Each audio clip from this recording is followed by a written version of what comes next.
그리 멀지 않은 미래의 어느 날 봄, 연이은 핵무기 개발과 수차례 핵실험을 시도하며 세계 안보를 위협해오던 북한이 대한민국과 미국, 일본을 향해 핵탄두를 탑재한 미사일을 발사했습니다. 서울 800m 상공에서 핵폭탄이 터지면서 심각한 인명피해가 발생하고 있습니다. 이는 1945년 8월 일본 히로시마와 나가사키에 떨어진 원자폭탄보다 훨씬 강력한 위력의 핵무기로 현재 도시 전체가 불타 사라졌으며 잔류 방사선으로 인한 인명피해가 상당히 높은 상황입니다. 국민들은 방사능 낙진을 최대한 피하시고 신속히 최대한 몸을 숨겨 보호하시기 바랍니다.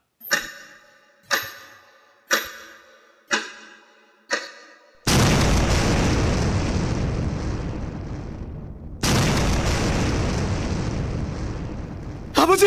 아버지! 큰일이에요! 다시 전쟁이에요. 전쟁이 일어났어요. 핵폭탄이 터지고 검은 비가 내리고 있어요. 사람들이 고통스러워하고 있어요. 형률아, 이제 걔한타. 고마해라. 걔한타. 그런 일은 없다. 안 돼요, 아버지! 전쟁은 절대로 안 되잖아요. 그 결과는 우리는 알고 있잖아요. 우리가 다 겪었잖아요. 이 비극이 반복되어서는 안 되는데 제가 이렇게 가만히 있을 순 없어요.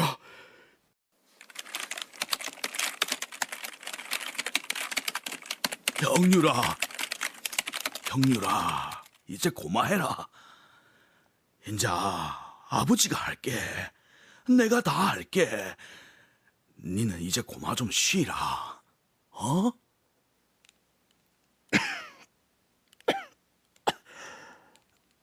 아버지.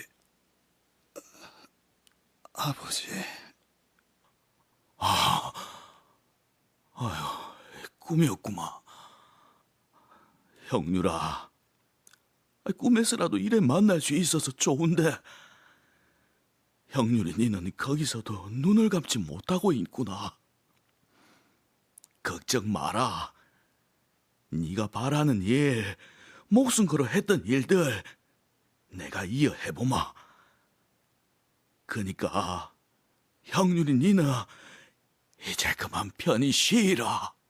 사실 북한의 입장에서는 지금 계속 올해 당 전원 회의가 작년 2023년 12월 말에 있었습니다. 그게 이제 보통 우리가 신년사라는 거 해요, 매년 초반에. 근데 요 몇 년은 계속 신년사를 하지 않고 당 전원 회의를 대신해서 이걸 발표하고 있어요, 북한이. 항상 수령이 이렇게 나와서 항상 신년사를 발표해. 그 안에 모든 당의 강령이라든지 방 지침이 매년 나오거든요. 근데 거기에 보면 작년 말에 보면 당 전원회의에서 북한이 이제 남한을 이제 적으로 규정했습니다. 그 다음에 남한의 영토를 이제 전쟁 수단으로 이제 영토를 이제 취할 수 있다, 이렇게 선언을 하고 있고, 또 그래서 국방력 강화, 또 핵무기의 다종화, 또 개량화를 계속 이제 실전 배치까지도 지금 얘기하고 있습니다. 그 전원회의에서 결과로 이 글로벌 안보 위기에서 한국 한반도의 문제가 관심에서 벗어나는 게 더 저는 무섭다고 봅니다. 왜냐하면 미국이 지금 휴전선을 근거로 중국의 팽창을 막고 있는데 이걸 자꾸 선을 내리고 있습니다. 어디로? 대만 해협으로 내리고 있습니다. 그런 문제들은 자칫 북한에게 도발할 수 있는 기회를 제공할 수 있습니다. 바로 그게 한국전 6.25 전쟁이죠. 에치슨 장관이 선을 내리니까 김일성 부대가 북한이 6.25 남침을 하지 않았습니까? 오판할 수 있는 기회를 줄 수 있다. 지난 1985년 북한은 핵 확산 금지 조약에 가입했으나 2003년 2차 북핵 위기 도중 조약 탈퇴를 통보하면서 한반도를 전쟁의 공포로 몰아넣었습니다. 그리고 지금 현재 북한을 비롯한 다수의 국가들이 핵무기를 보유하고 한반도와 국제 평화를 흔들고 있습니다. 2024년 봄에도 비극의 역사는 반복되고 있습니다. 핵물리학자 서균열 교수입니다. 그 비용 대비 편이 그러니까 적을 수도 있지만, 그러니까 이미 북한은 전쟁 준비 완료. 그러니까 12기면 된다니까요. 그러니까 120기가 굳이 아니라 됩니다. 그러니까 120기가 아니야. 괜찮아? 아니요. 50기면은 제가 보기에는 위협적이에요. 근데 저는 그보다 있다는 건 인정해야 되지 않을까요? 분명히 있어요. 그래서 아까 말씀드린 것처럼 세계 선언하고 평화운동 시작하고요. 많이 늦었지만 그리고 계속 노력해야 돼요. 노력해야 돼요. 거기밖에 기댈 데가 없습니다. 왜냐하면 지금 전쟁이 일어나고 있잖아요. 보십시다. 그런데 이게 제3차 대전은 사실은 한반도가 화약고일 것 같아요. 모든 전문가들이 이건 이제 전조죠. 지금 한반도의 평화는 세계 평화와 긴밀히 연결돼 있고 그 세계 평화의 시작에 한반도가 있습니다. 한반도 비핵화는 전 세계 평화를 위한 출발점이며 이를 위한 국가의 노력과 시민사회의 목소리가 중요한 이유이기도 합니다. 창원대학교 국제관계학과 홍석훈 교수의 말입니다. 굉장히 지금 분기점에 와 있다고 봐야죠. 저희가 왜냐하면 저희는 과거 냉전 시대 외교와 지금의 외교는 달라졌습니다. 그게 왜 달라졌느냐? 우리의 위상이 달라졌어요. 과거에는 냉전 체제 속에서 미국을 중심으로 서방 세계에 따라가기만 하면 됐어요. 근데 이제 21세기 넘으면서 우리는 어디까지 OECD 국가로 들어왔고 이제 군사력도 세계 7, 8위, 10위 안에 들어가는 강대국이 됐죠.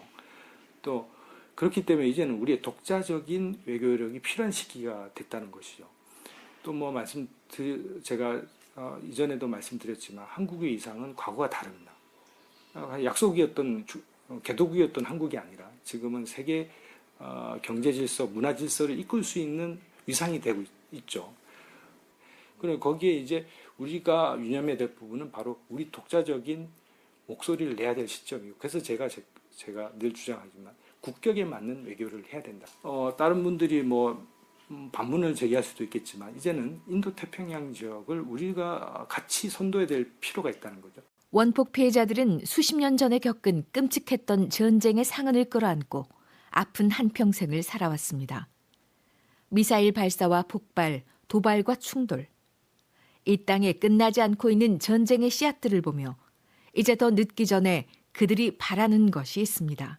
뭐 하고 싶은 희망, 우리가 뭐 뭐든 희망이십니까? 첫째는 이세가 하루속히 이문복 그 국회에서 특별법이 돼가지고 2세가 치료받을 수 있고 3세가 치료받을 때는 그는 특별법이 돼야 되고, 그리고 또 세계 비핵 평화공헌은 건 세계 유산을 만들어야 됩니다. 이걸 그것이 가다가 중주권 하면 안 되지요. 이것이 하루속히 되고, 그리고 우리가 연년이 87, 5세, 6세 평균 연년이 그런데 내일 모레 지금 돌아가실 분인데 다음은 이거 차공실도 하는 거 보고 죽어야 될 거 아닙니까? 내일 죽을지 모를지 모르잖아요.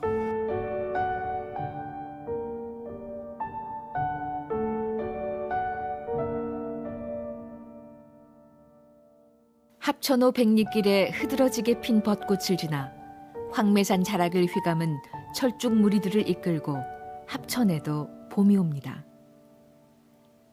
왜소하고 가녀린 촛불 같던 체구의 김영률은 그를 기억하고 있는 사람들 속에서 횃불이 되어 타오르고 있습니다.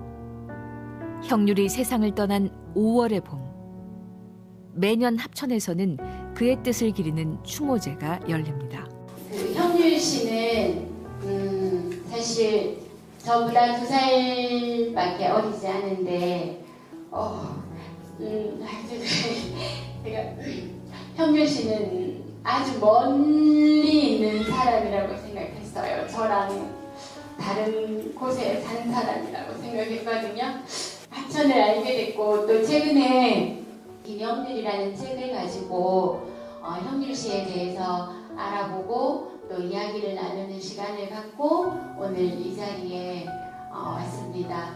그래서 여기 계시는 분들께 그가 떠난 지 19년이 흘렀지만 여전히 그는 많은 이들의 마음속에 머물러 있습니다. 사람들은 김영률을 잊지 못합니다. 행여 잊힐까 마음에 새기고 그의 말들과 행적들을 기억하려 애쓰고 있습니다. 그는 자신이 처한 현실 앞에서 주저하지도 체념하지도 않았습니다. 이유 없이 자책하거나 그저 원망 섞인 탓을 하지도 않았습니다. 김영률은 자신의 인생을 관통한 비극의 역사를 똑바로 마주했습니다. 자신과 같은 고통을 겪은 이들의 목소리를 대변하며 앞장서서 인권을 말하고 기꺼이 산 증인이 되어 평화를 외쳤습니다. 한국 원폭 피해자를 돕는 시민 모임 이찌바 준꼬 회장과 부산교육대학교 전진성 교수입니다. 김현율 씨 평가가 가장 높다고 제가 판단하는 것은 일세가 그런 식으로 호소하지 않았어요. 김현율 씨가 몸이 아픈데 김현율 씨가 그러니까 컴퓨터 기술이 굉장히 있어요. 근데 세대가 마치 그런 컴퓨터 세대가 바뀐 시대였잖아요.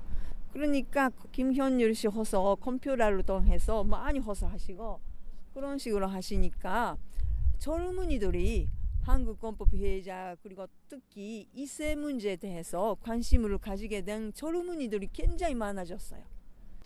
그러니까 이분이 굉장히 의지가 강한 사람이다. 그러니까 이분은 정말 동원할 수 있는 수단이 아무것도 없어요.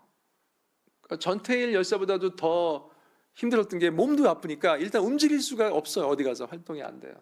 이런 아무것도 할 수 없는 상황에서 정말 헤라클레스처럼 모든 짐을 이렇게 막 이렇게 혼자 이고 이렇게 떠올랐다는 것이 정말 저는 약간 정말 눈물이 나요. 눈물이 나요. 정말 어떻게 이분이 그렇게까지 나설 수 있었을까? 그 가장 근원에는 세상에 대한 사랑이 있었던 것 같아요. 단지 어떤 미움에서 출발했으면 그 정도 힘을 낼 수 없었고 그분의 글의 곳곳에서 세상에 대한 사랑, 그 따뜻함 그런 것들이 묻어 있거든요. 기나긴 겨울 속에 봄은 쉽게 오지 않습니다. 그렇지만 조금씩 빈 가지에도 연두색 싹이 움트고 산도 점차 제 봄빛을 찾아갑니다. 봄은 옵니다. 한겨울에도 꺼지지 않는 뜨거운 불꽃 같았던 35의 짧은 삶 끝에 형률은 떠났습니다. 그가 결코 멈추지 않고 세상을 향해 소리쳤던 평화의 외침은 전쟁과 갈등, 분쟁의 세상에서 여전히 오랫동안 평화의 싹을 틔우고 있습니다. 1945년 8월 끔찍했던 그날의 원폭 피해 이후 72년이 흐른 지난 2017년에 희생자들의 넋을 기리고 그때의 참상을 기록하기 위해 국내 유일의 원폭 자료관이 합천에 개관했습니다.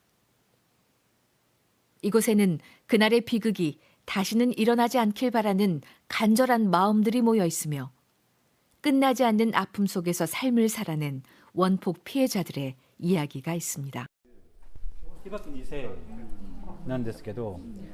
원폭 생존자의 존재에 대해 잘 알지 못했던 시절에 그 사람 때문에 일반인들이 원폭 생존자 2세라는 것을 알게 되었습니다. 그는 원폭 생존자들을 위해 일을 시작했습니다. 그는 어렸을 때부터 원폭과 관련된 여러 가지 질병을 앓고 있었기 때문에 커밍아웃을 했고 가짜 이슈를 한국에서 하나의 화제로 삼았습니다. 그런 측면에서 한국에서 거짓과 맞서 싸운 선구자라고 할 그런 분입니다. 그러나 그는 35세의 나이에 돌아가셨어요. 2005년에 그의 나이 35세였어요. 그의 호소가 피폭 2세뿐만 아니라 한국인 피폭자 존재 자체를 주목받도록 기여를 했습니다. 김형률 씨가 바로 그분입니다. 김형률상 됐어요. 김형률. 그 김형률 선생님이 그 짧았던 그 투쟁의 기간, 그 삶의 투쟁의 기간이 사실은 한국의 평화운동에 끼친 영향도 많았지만은 무엇보다도 한국의 그 피폭자에 대한 그 인식을 우리 사회에서 그 환기하게 되는 이런 계기가 되었고, 단지 피폭 2세의 문제뿐만 아니라 한국인 원폭 피해자들 문제에 대해서 한국 사회가 한 번 더 귀를 기울일 수 있게 되는 그런 계기를 마련해 줬다. 이런 말씀을 드렸죠. 참혹했던 히로시마 원폭. 그날로부터 79년의 시간이 흘렀습니다. 피해자들은 끝모를 아픔과 후유증을 겪으며 말 못할 고통의 삶을 살다가 눈을 감고 있습니다. 남아있는 원폭 피해자들마저 이제 고령의 나이로 접어들어 우리가 꼭 새겨야 할 기억들은 점차 흩어지고 잊지 말아야 할 역사는 사라지고 있습니다.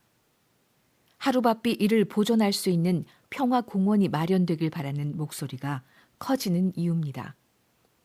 창원대학교 국제관계학과 문경희 교수, 한국원폭피해자협회 합천지부 심진태 지부장입니다. 이제 일단은 직접 당사자들이 돌아가시고 계시기 때문에 우리가 기억이라는 게 그런 거잖아요.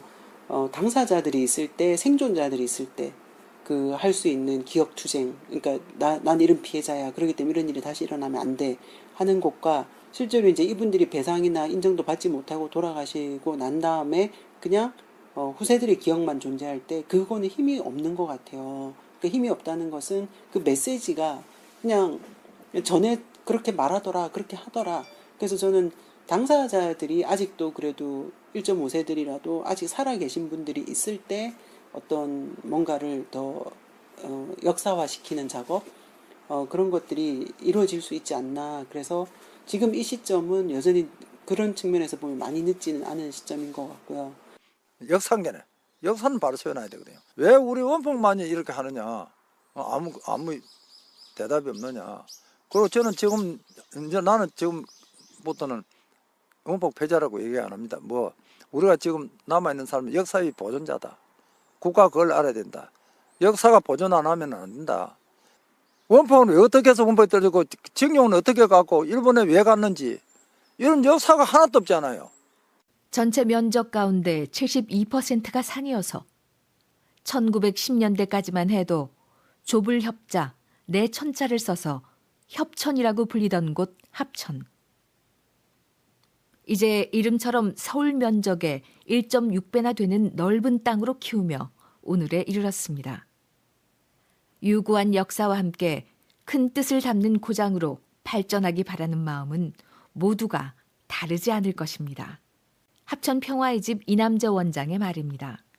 어찌됐든 우리가 과거에 어떤 어느 특정 지역을 떠나가지고 우리 한반도 전체가 일제강점기 때 그렇게 수탈을 당하고 고통을 당하고 그런 가운데서 더구나 어떻든 초급 모피를 면하고 또 생계를 위해서 갔는데 거기서 갔는데도 불구하고 거기서 또 다시 끌려가서 또 피폭을 당하고 또 돌아와서도 해방 후에 돌아와서도 어떻든 더 우리 사회에 냉대를 당하고 특히 또 그 자식들이 그렇게 그 이름 모를 그런 병으로 그 죽어가고 지금까지 또 살아있는 분들이 또 그런 원인 모를 그런 고통 속에 살아가고 있는 그런 어떤 우리 사회의 가장 그 아픔이 가장 많이 녹아 있는 것이 저는 합천이라고 생각합니다.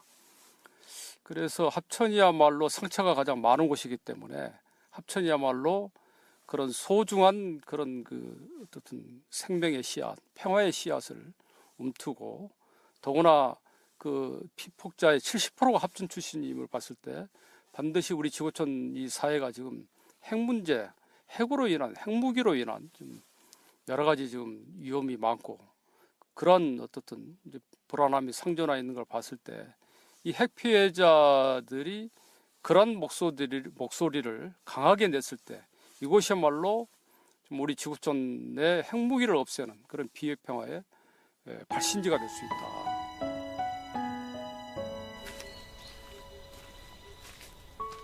아버지, 저 이제 걸어갈게요. 그만 내려주세요. 형률아, 괜찮다. 가만 높이 있으라. 저 걸어갈 수 있어요. 아버지 힘드시잖아요. 뭐가? 이래니 가벼워가지고 내 걱정이다. 죄송해요, 아버지. 됐다마. 형률아, 저것 좀 봐봐라. 노란 게 참 이쁘다. 어? 민들레네요? 어쩜 저 보도블록 작은 틈 사이에 뿌리를 내리고 저렇게 폈을까요? 참말로 그래 말이다. 네 민들레가 생명력이 얼마나 강한지 아나? 저래 쪼맨한 게 약해 보이도 웬만한 바람에 흔들려도 끄떡없고 꾹 밟히도 잘 안 죽는데 참 대단타. 어쩐지 형률이 니를 보는 것 같네. 저도 민들레처럼 뿌리를 단단하게 내리고 강인하게 살고 싶어요, 아버지. 저 민들레 꽃이 한번 불어보고 싶은데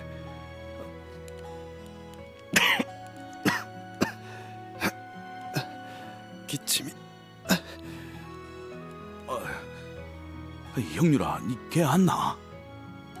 아휴, 기침이 자꾸 나서 참말로 큰일이다. 괜찮아요, 아버지. 저도 저 민들레 꽃씨처럼 바람 타고 이곳 저곳을 자유롭게 날고 싶어요. 기다려봐라. 내가 대신 풀어줄게, 형률아. 훨훨 날아가라. 저 멀리 자유롭게 가고 싶은 어디든지 원하는 데에 뿌리 내리고 꽃을 피워라. 앞으로도 뭐 작은 관심이라도 한국 원법 피해자 문제에 대해서 계속해서 지속적으로 관심을 가져주시면 고맙겠습니다. 그리고 경남 합창에 대한 이미지에 대해서도 전직 대통령 고향 그런 이미지보다는 원법 피해자분들에 대한 이미지들을 많이 한국 사회에 널리 알려질 수 있으면 좋겠다는 생각이 듭니다. 고맙습니다.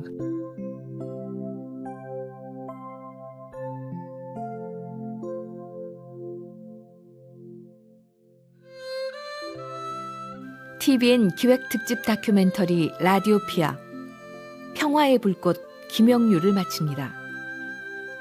지금까지 제작 추상수 이준성, 구성 박아름, 나레이션 김혜란이었습니다.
네.